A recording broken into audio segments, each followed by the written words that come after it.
শুভেচ্ছা। পুরো পৃথিবী আজ অবাক বিস্ময়ে তাকিয়ে আছে পাকিস্তানের রাজধানী ইসলামাবাদের দিকে। যে দুই চিরশত্রুর আঙ্গুল গত ৬ বছর ধরে ছিল যুদ্ধের ট্রিগারে, সেই যুক্তরাষ্ট্র আর ইরান কি তবে এক টেবিলে? হ্যাঁ, অবিশ্বাস্য হলেও সত্যি।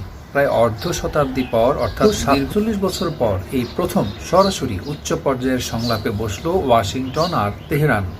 ইসলামাবাদের এক রুদ্ধদ্বার কক্ষে চলা এই ২ ঘন্টার বৈঠকই কি তবে পৃথিবীকে এক মহাযুদ্ধের হাত থেকে বাঁচিয়ে দিল, নাকি এটি কেবল ঝড়ের আগের স্তব্ধতা? পাকিস্তানের মধ্যস্থতায় আয়োজিত এই ঐতিহাসিক বৈঠকে আলোচনার টেবিলে ছিল আগুনের ফুলকি।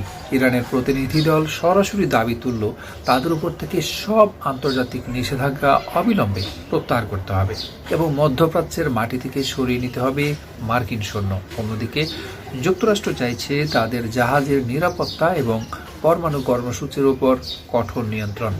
২ ঘন্টার এই রুদ্ধদ্বার বৈঠক শেষে পাকিস্তান সরকার জানিয়েছে এটি কেবল শুরু। ২ সপ্তাহের এই যুদ্ধবিরতির মধ্যেই আরও কয়েক দফায় চলবে এই কূটনৈতিক লড়াই। কেন এই বৈঠক এত গুরুত্বপূর্ণ? মনে রাখতে হবে, ১৯৭৯ সালের ইসলামী বিপ্লবের পর থেকে এই দুই দেশের মধ্যে সরাসরি কোনো আনুষ্ঠানিক সংলাপ হয়নি। গত ৬ সপ্তাহের রক্তক্ষয়ী সংঘাত যখন বিশ্ব অর্থনীতি আর তেলের বাজারকে ধ্বংসের কিনারে নিয়ে গিয়েছিল, ঠিক তখনই পাকিস্তানের এই জাদুকরী মধ্যস্থতা বিশ্বকে নতুন আশার আলো দেখাচ্ছে। এটি কেবল একটি বৈঠক নয়, এটি হতে পারে গত ৪ দশকের শত্রুতা অবসানের প্রথম ধাপ। তবে প্রশ্ন থেকেই যায়, ট্রাম্পের আমেরিকা আর খামেনির ইরান কি শেষ পর্যন্ত কোনো স্থায়ী চুক্তিতে পৌঁছাতে পারবে? বিশ্ব রাজনীতির এই দাবার চালে শেষ হাসি কে হাসবে? পাকিস্তান কি পারবে মধ্যপ্রাচ্যে স্থায়ী শান্তি ফিরিয়ে আনতে? আপনাদের কি মনে হয়, এই আলোচনার পর কি যুদ্ধ চিরতরে থেমে যাবে? কমেন্টে আপনার মতামত জানান।